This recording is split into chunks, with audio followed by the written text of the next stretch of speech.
Hello and welcome to the Video Lab podcast. My name is Sam and I'm here with my good friend AJ. Hey there. Together we review movies, TV shows, and streaming content. We'll also be joined by special guest Kurt Rolston today. Howdy. Open the pod bay doors, Hal. What is it you want, Barry? You want the moon? I want the truth! I see dead people. You shall not pass! You'll shoot your eye out, kid.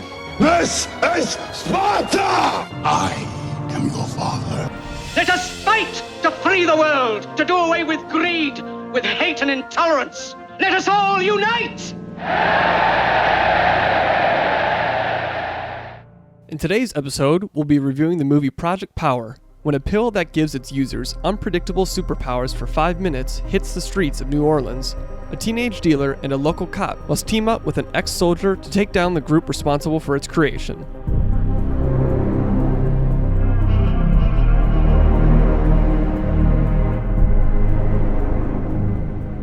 Kurt's actually using a snowball mic because when we were in college, we tried starting a podcast. Yeah, we had 3 episodes. 4 episodes. What was the podcast? 3 Left Feet. What was it about? Feet. No. We talked about Clint Eastwood. No. We call it 3 Left Feet because each of us, we're talking about stories about times we did something super embarrassing. And when they say you have 2 left feet, it's you're just awkward and embarrassing. So this is just kind of like a shooting the shit podcast. Yeah, okay, basically. Okay. Sure. That's why it didn't really go very far. Yeah, that's tough. That's tough to carry. There was no format. Unless that's your job, that's tough. We were trying to basically be cool college-age Joe Rogans, and we weren't good at it. That's okay. Yeah. Now we're doing this. Well, Project Power, what do we think of it, boys? Up, down? Are we starting or are you going to do an intro? See, this is how I get to be authentic reactions. You never know when I'm starting the podcast. So we could just be talking and for an hour and you'll be like, all right, now I'm going to start recording. On today's episode, we have special guest Kurt Rolston joining us, who he happens to be one of my very good friends from my college days at Oshkosh. Kurt, why don't you introduce yourself to the people and explain to them why you're a credible source for reviewing this movie? Power, power, speak a little louder. Hungry for that money, I'm coming to devour. Spit it so they get it, I'm embedded with the power. I'm embedded with the power. Oh my God. Is that credible enough? I feel like you were trying to make that cool, more cool than what it sounded like. Oh, so I was just like the movie. Yeah. Oh. Project Power getting owned already from the get-go. Were you reading the lyrics or how did you do that? Yeah, I couldn't find any lyrics online, so I watched the trailer with closed captioning on, so I could write it down. Yeah, that was brilliant. I hope you include some of that, Sam. Well, here's what I'll do now. Now I'm going to play it again, but I'm going to play it with a beat and make it good. And go. Power, power, speak a little louder. Hungry for that money, I'm coming to devour. Spit it so they get it, I'm embedded with the power. I'm embedded with the power. So, I take it you didn't like the movie that much, Kurt. The movie was mediocre. I will say, after I was done, I tried to keep myself very virgin from all of the reviews. I didn't want to hear anything. I wanted to make my own opinion.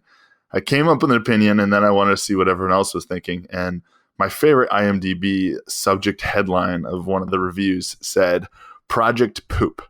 And I thought that was just absolutely fantastic. More like Project Poop. More like Project Poop. What was your biggest gripe with it, would you say? Can I give it some what I liked first, maybe? Sure. Yeah, let's start with the positives then. It was cool.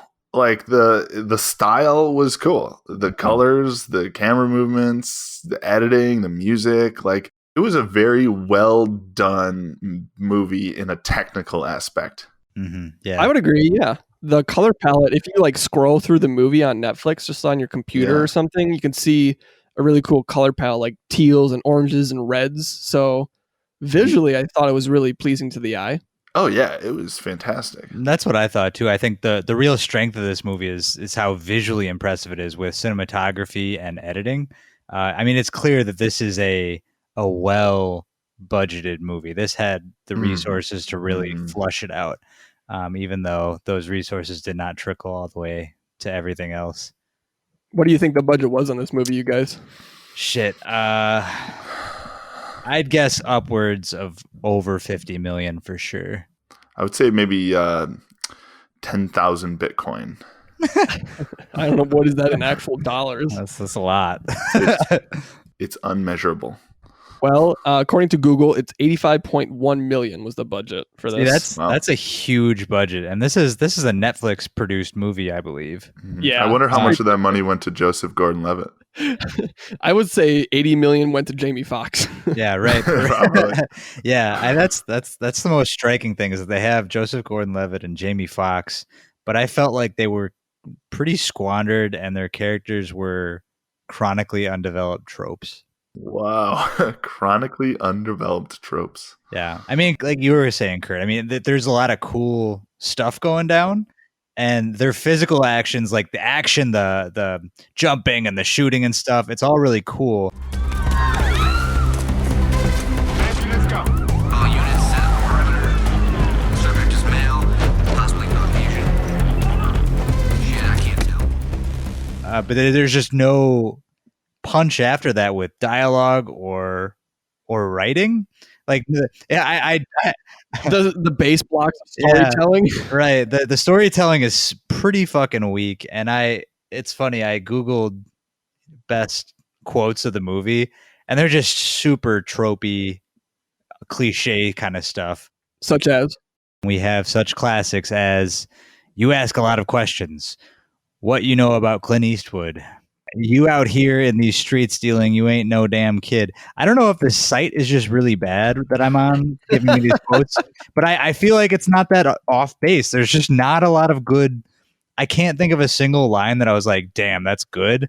But I can remember a lot of really cheesy lines where I think Jamie Foxx, here's a line. It's just like Frozen. There was something, some reference to Ella or whatever. No, it was. I remember the scene. It was with Casey Neistat, and when his girlfriend gets put into the chamber thing. Yeah, the chamber thing. And then the creepy dude who's trying to pitch the drug was like, just like Frozen or something. Yeah, yeah. That was cheesy as fuck. Come on. How exciting, my friends. You're about to witness a very rare power. Thermoregulation. Spectacular. Yeah. Just like Frozen. That was a weird thing too, where it took me out of it, seeing Casey Neistat with his whatever girl. Yeah, and he had like one line in the whole movie. It was a very strange occurrence. Tell me if you guys agree with this. The way that the script writing is done, do you think it would have benefited the plot line of simplifying this movie to kind of a Taken scenario where they stop focusing so much on Jamie Foxx's relationship with this street girl, Joseph Gordon-Levitt trying to bust drugs, be the rogue cop, yeah, Jamie Foxx trying to reunite with his daughter, and just into almost like a revenge tale of Jamie Foxx, who plays Art, and his daughter, just focus on that. Well, I think that's kind of what really propelled the movie towards the end, because the whole pill thing was so uncompelling and undeveloped that I lost a lot of interest in it. And the movie felt like a cross between Limitless and Taken, which is funny. You reminded me that by mentioning Taken, but I felt it was kind of lame with the Jamie Foxx stuff. Like, I have to find my daughter, and you just like, you don't get it. And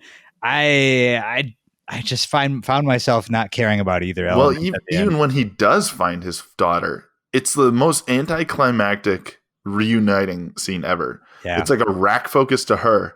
He's like, honey, and they just like hug for a minute, and then it's like, what? Back like to how long has I need details. How long was she gone? Art, I gotta go. You okay? Let's get you out of here. Come on. We kind of get told why she was taken. She was like the source of the power or whatever. But like, what was happening to her? Is she like totally scarred from being like had medical like she seemed fine lab stuff done to her? She was like totally cool after. I mean, she was a little bit like happy to get rid of the wristband for her medical bracelet. Which also, why would they give her a wristband for having a medical bracelet if it's some sort of like sketchy patient thing? Like, she's the only patient. Like, doesn't make any sense. We gotta keep track of a lot of these people, like this one person. So let's give her a wristband.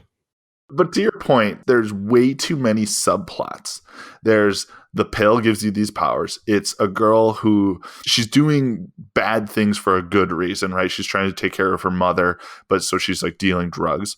Then you got Joseph Gordon-Levitt, who's like a rogue cop who's like really passionate about saving New Orleans, and he's going to do whatever he needs to do, including take the pill to save New Orleans. And then you have Jamie Foxx, who is the Liam Neeson character trying to find his daughter. And it's like all of these stories put together. None of them are given enough time to develop, and they don't come together nicely. They don't mix well. It's like when you mix a bunch of colors together and then you get brown. Like, it's just like, it's just like, oh, what happened here, you know? AKA Project Poop. Project Poop. I think one of the most glaring points of what Kurt's saying is highlighted when Art, played by Jamie Foxx, is together with the main African-American girl in this movie, Robin, played by Dominique Fishback. He like kidnaps her and tells her, tell me where these drugs are coming from, essentially, to find the higher up person. And then after threatening to kill her mother, they're just like best friends after that, and she like loves him. You don't know? Huh? Maybe you'll figure it out, huh? You gonna stay in there till you figure it out. But you keep messing around with me and acting like you don't know shit, I'm gonna knock your ass out and I'm gonna go kill your mother. And kill Irene. Yeah, she like cries it's literally the next day, I think, and they're leaving. They're doing the classic Fast and the Furious departing out in each of their cars scene at the end of the movie, and she like cries a tear because she misses him. I thought her acting for the most part was pretty natural too, but just like the force-fed relationships that we're supposed to believe in, the intertwining stories of all this was just not. I feel like it should have been like a series. Like at that point, you could have flushed it out a lot better. Yeah, I think they were all rather two-dimensional, but I do think that girl, Robin, played by Dominique Fishback, I think she was a good, more interesting glue that held Joseph Gordon-Levitt and Jamie Foxx together. I think without her, this would be an even more anemic story. I thought she had a good flavor to her, and she had more interesting things to do and say than, God, Joseph Gordon-Levitt is just every cop in every movie. Yeah. And he never deviates from that. Yeah, it was like his Looper character just moved into a new movie. Yeah. Although that hurts because I think Looper has a lot more meat on the bones than that. Yeah. But I totally get it. So their most of their cool stuff comes from physical stunts. Mm-hmm. Yeah, again, that visual aspect of the movie is really, I think it gets an A+ rating in my book in terms of visually. 100%. Visually, this is a stunning movie. Put it on the biggest TV you have in your house. Put the music up real loud because it's just. Yeah, it's a good soundtrack too. Yeah, soundtrack's great. The sound effects are intense. It's good. Yeah, it's a really well edited movie. It seems like Netflix just gave a shit ton of money to a bunch of film producers, and they just kind of drummed up whatever half-baked script they could find and was like, let's just give this thing a ton of money. Yeah. It's only about 12 minutes in where we see Jamie Foxx, aka Art. Let's try to use their names from now on. You know what, Sam? I will try to use their names, but I could hardly follow the story to get their names. You ever have a movie where you're like an hour in, you go, I don't even know that guy's name. And he's you know where you can really see that is the villains in this story. The villains are the most. Yeah. Oh my God! If you think the protagonists are underdeveloped, the villains, I don't understand their motivations. Who was the final villain lady? Like the lady in the suit. We have no idea. It was never explained. Mad. She was like, she always had like a henchman following her, and like if something went wrong, she'd be like, can you take care of this, please? And it was just like, well, who are you? And they're all like, yes, ma'am, we'll do that right away. And it was like, who? They never explained who she was. Give me Wallace. Is the major secure? Got eyes on him right now. Get to ops. Find out why this alarm is going off. On it.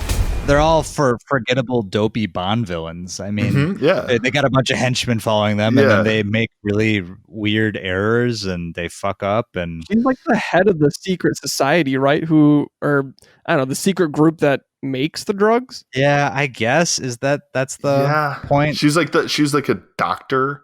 Yeah. Oh yeah. I think. Oh yeah. What I got out of it is that she's the genesis behind this pill. Yeah, she's the scientist. She's the scientist who invented it. Yep. She wants to make it like naturally occurring, which is why I guess they steal Art's daughter. Mm-hmm. Yeah, because you know how, and I don't know if you guys caught this. The gist of this story is that Art was experimented on while he was in like the CIA or something. Like he was given a lot of radiation. I missed that. 100%. Oh, you guys? Yeah. Okay. It was very quick. So they like radiated him and his other squad mates and like experimented on him.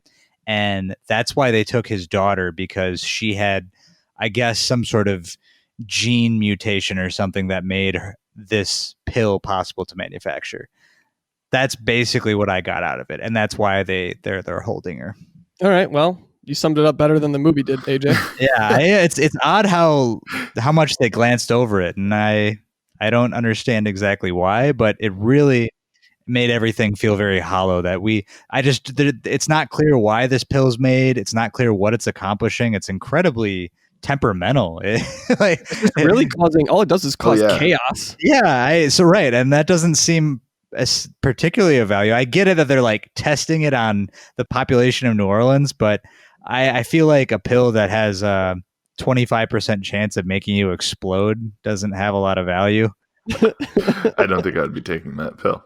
I'd be kind of tempted. Like, what if you guys took it and let's just say you didn't explode from taking it? What do you think your power would be? Because that's how this happens. The person takes the pill and it kind of reflects their personality traits. That's what it seemed to imply, that it was different in everyone. And that wasn't fully explained. But also based off of animals, like different abilities that animals have as the base. Oh yeah, that's right. The pill is I thought that was pretty fucking cheesy. That seemed like a Godzilla movie of like, we took all of the greatest attributes of all the animals in the world and we put them into this pill, and then the pill, when you take it, it rolls a die and you get something like that. You know, you could see that where there was that one henchman who grew out elbow bones things, yeah. Or the one that turned to Stretch Armstrong. Oh yeah, or Gordon-Levitt like managed to fight off for like a really long time. It was like, that dude should be able to just strangle you like an anaconda. Yeah, like, how are you possibly?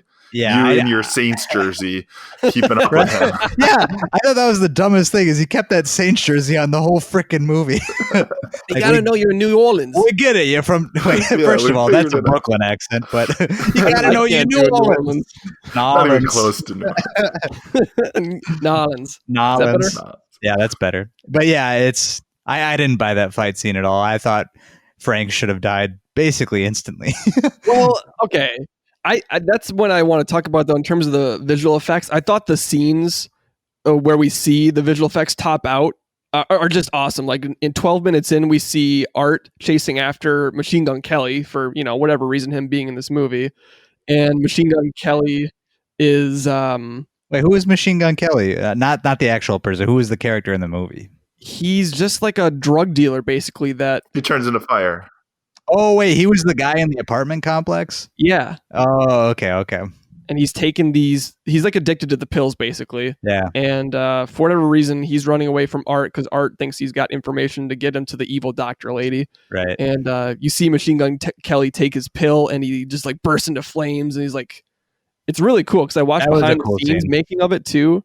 And they put like little LED light packets on him. And all the CG elements plus the realistic elements look really dope in that scene.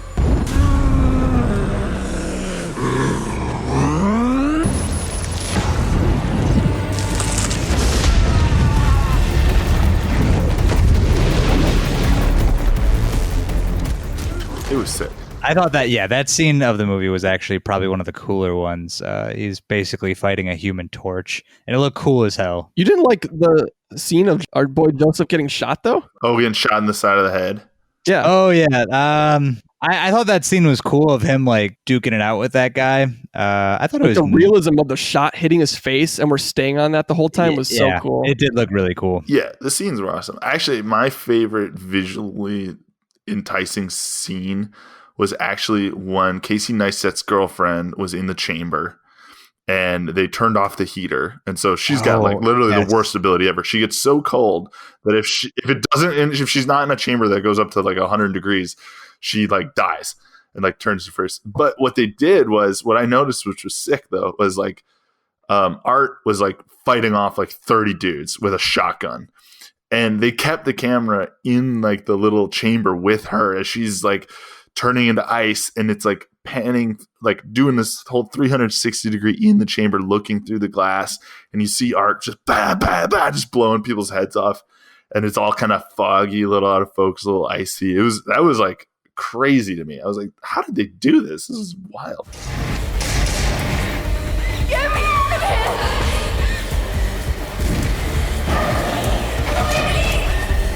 Oh, no, I agree. Actually, when I was thinking of how much I enjoyed the cinematography, that was the scene that stuck out the most. Is that the fighting was the background of this chamber that she was walking through, and it just really it was a very unique shot that I've never seen replicated anywhere.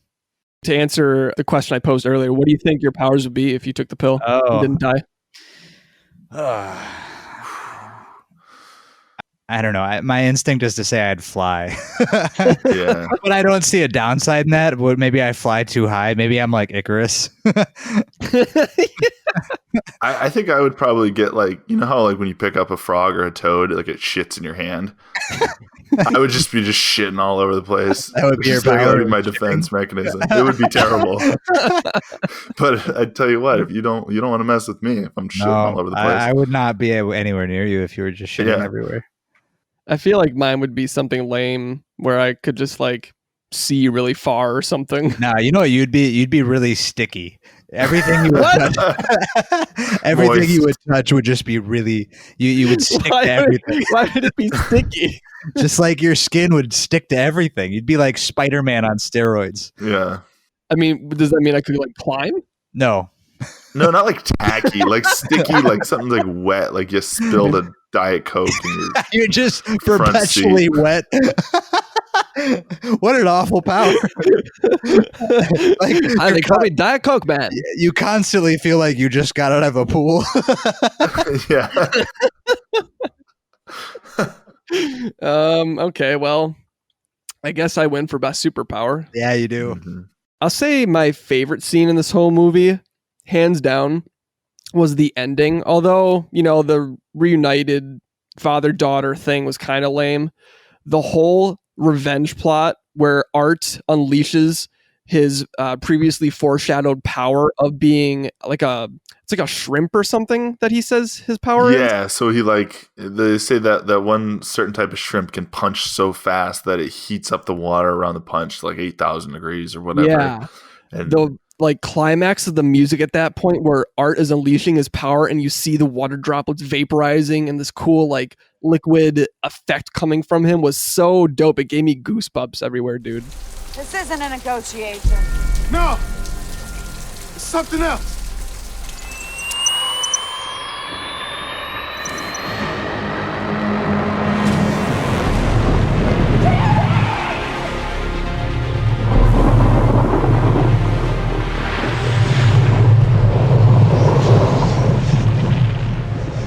yeah, that's a pretty dope power. Except for the problem with that power is he dies after the power.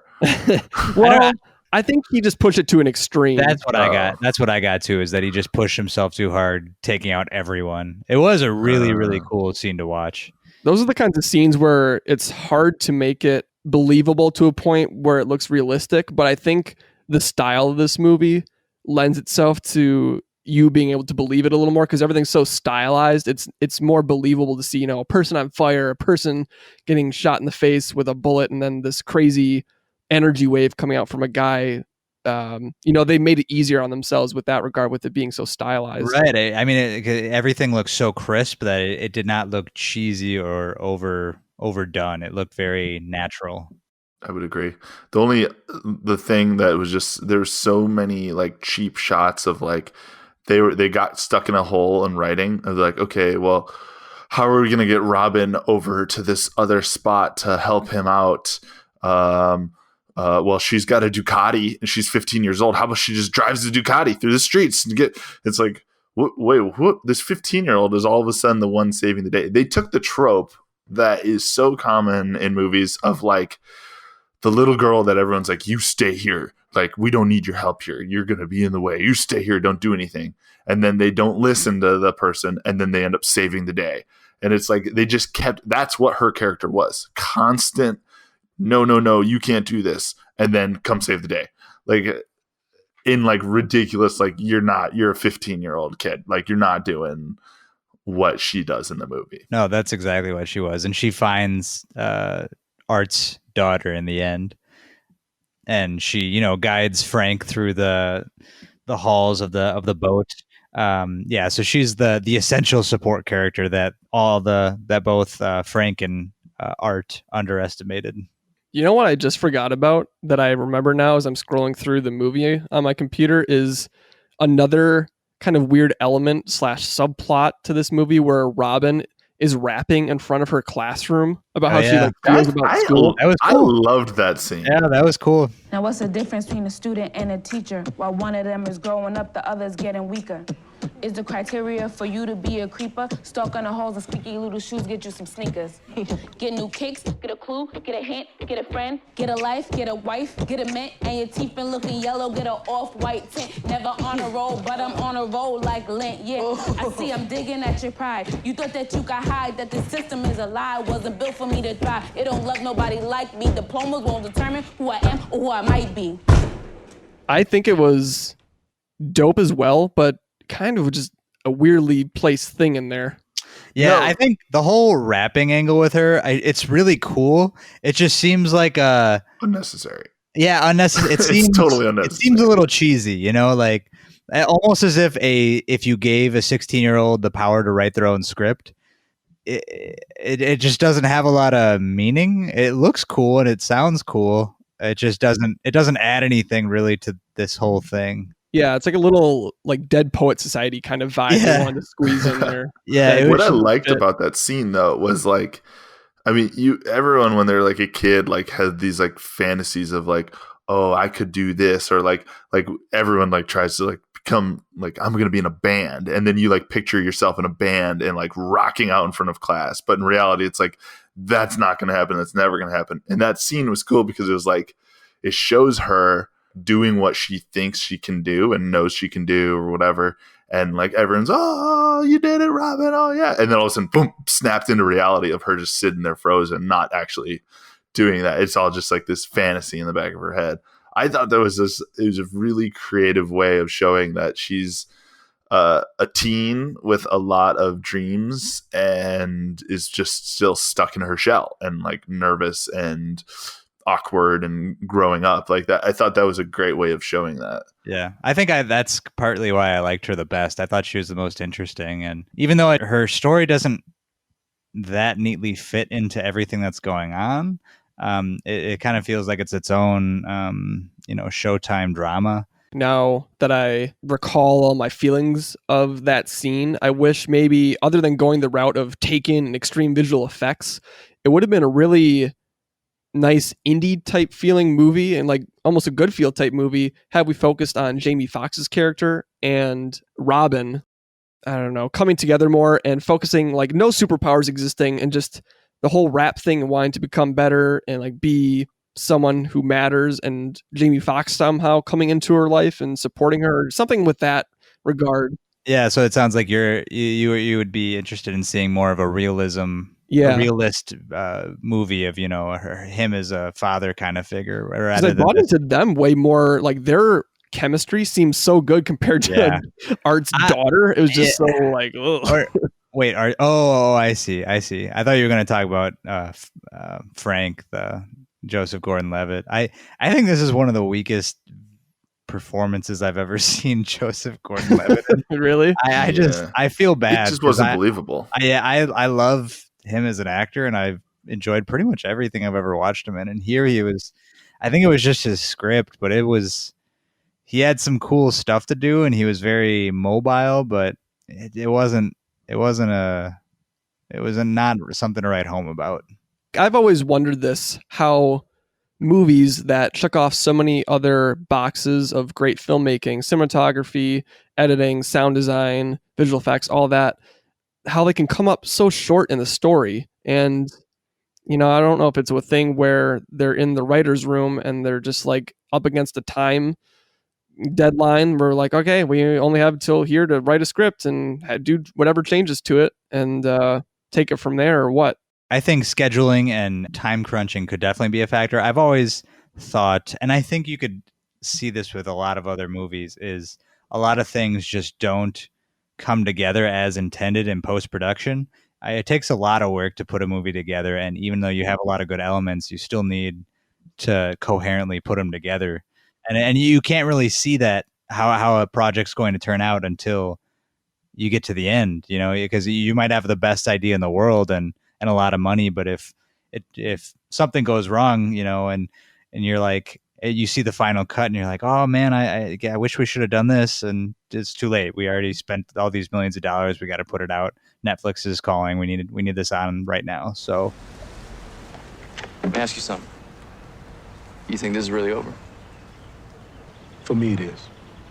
It's time to jet. You remember what I said? There's something great inside you, Robin. Use it. It's also an issue of overcomplicating it, right? They have all these, like, you got to let some things drop when you're writing a script or whatever. It's like, yeah, and they're going to all have these powers. And, oh, well, what are the powers based off? Oh, the powers are based off animals. Oh, and then we take the stem cells from these people. Oh, okay. But then it's drugs. We're dealing drugs. And, oh, okay. And then one lady, and his daughter gets stolen from her. Oh, yeah. But then the cops are working with this organization. It's a secret government cover-up thing. And, oh, yeah. And she wants to be a rapper. And it's just like, you just add in all these layers, and it's like, there's a point where it's like, you just keep it simple, and people like simple, good stories. When you start to muddy the water with just way too much plot, it's exhausting. And you try to pack that into 90 minutes. It's like, good luck. And this was a 2-hour movie too. And they still couldn't, because of all those layers that you're just talking about, none of those layers were developed well enough to make them feel substantial, and that's why I think most of the movie came off as feeling a little hollow. This would have been a great series if Netflix would have taken this and gone, like, let's make a season 1 of Project Power, and like, it could have been a cool series because you can go deeper into those relationships, you can go in those stories. And then also have that like sci-fi aspect of the whole, like, how does this pill actually work? That limitless thing. I think they really went strong on the limitless thing at the start, but it costs money to do the limitless thing, right? To see somebody transforming is probably really expensive to go, okay, now this person's turning into Stretch Armstrong, or this person's turning invisible. It's CGI that's a lot of money. And they kind of got to the point where they're like, ooh, let's like kind of tone down the limitless pill thing here. We're running out of money like real quick. Yeah. Jamie Foxx ate all our money, so we got to tone it down. Yeah. Can I tell a little story about Jamie Foxx? Sure. There's not really a great way of segueing into this, but I've met him twice, once virtually and once in person. He's a very fascinating individual. I will tell you that all that Clint Eastwood stuff was probably because of him. He's a rancher. Like, he's got a ranch in California where he's like got horses and like all this stuff and cattle. And like, he's very into Western, like the whole Western culture, cowboy culture. It was weird how often they talked about Clint Eastwood in this movie. But the first time I ever met Jamie Foxx, and this is to show you how cool he is and how uncool I am. So all of the bad things I've said about this movie, Jamie, if you're listening, you're way cooler than I could ever be. So I'm fortunate enough to work in a job where I get to work with a lot of celebrities pretty often. And he was doing a rehearsal for an event we were working at. And after his rehearsal, I decided, hey, I'm going to go sit in on this thing and just watch it. And after the first rehearsal, he gets done and he wanted to come say hi to everyone because he was a genuinely nice guy. And so he came down to our group and started shaking everybody's hands. Hey, how you doing? How you doing? He comes up to me. I go in for a handshake. He brings out the fist for the fist bump. I switch to the fist bump. He switches to the kind of canted, kind of grab each other's palms with your thumbs wrapped around each other, almost the hug, the dude hug thing. I see him switch over. I go back to the handshake, and then he switches to the fist bump. It was like this all happened like boom, just and my fingers ended up colliding into his knuckles, and it was the worst handshake I have ever been a part of in my life. We kind of slapped each other's hands back and forth, and then he walked one person down to greet the next person for me. He stops mid-greeting them and goes, "No, we got to do that again." And he comes back to me to redo. We ended up doing like the bro high five, kind of wrap each other's like palms in, kind of hug thing. Cool. And then all of my coworkers, after he left, went, "You just did the whitest thing you possibly could do to Jamie Foxx, is screw up a handshake."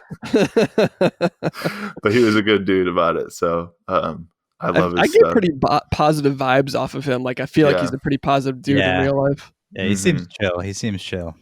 He's very family oriented too. Based on my conversations with him, he's very much about like family first, like and not just like immediately family, like cousins, aunts, uncles, like everyone. It's all one tribe. So he's a cool guy.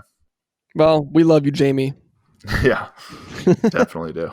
This movie got a 6.0 star rating on IMDb, and it got a 60% tomato meter and a surprising 40% audience score on Rotten Tomatoes.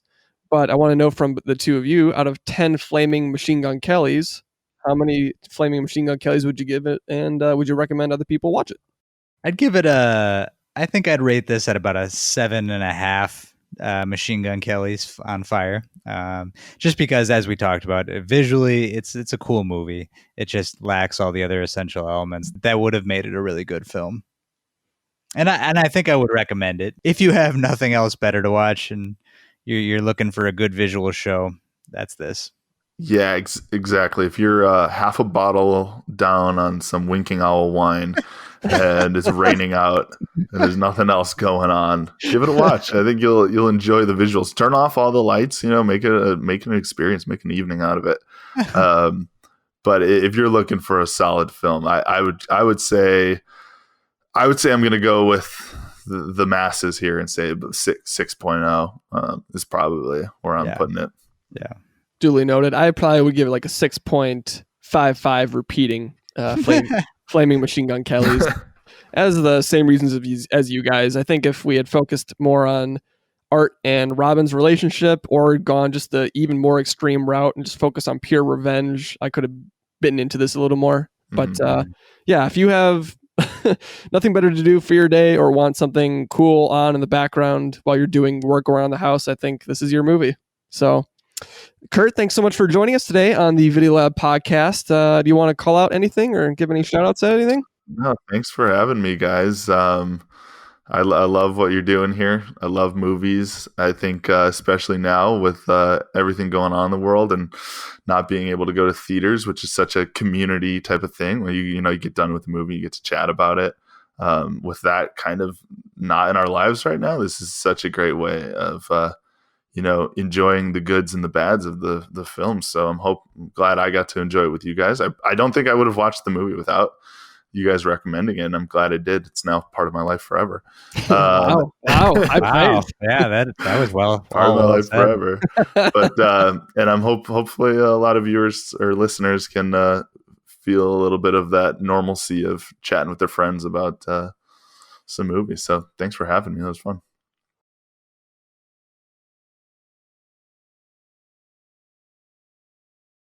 All right, thanks everybody for listening to this episode of the Video Lab podcast. AJ, what movie are we going to be enjoying next?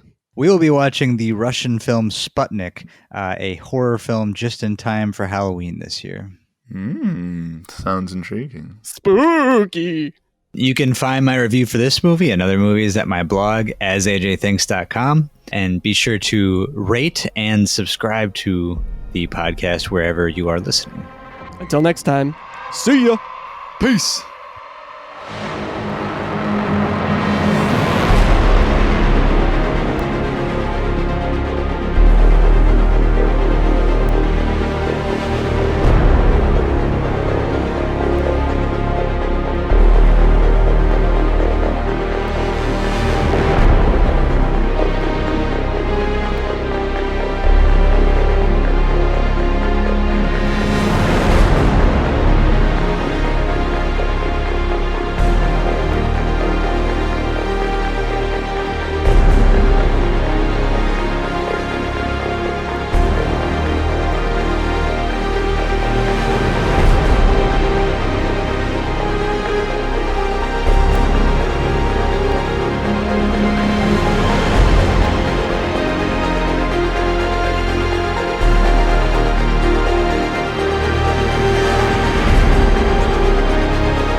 AJ, what movie will be enjoying? AJ, what movie will be? Oh my God! Jesus, I thought you were a professional. Well, you see what's wrong with this is I'm not drinking Winking Owl wine. Yeah, that would help. That would help.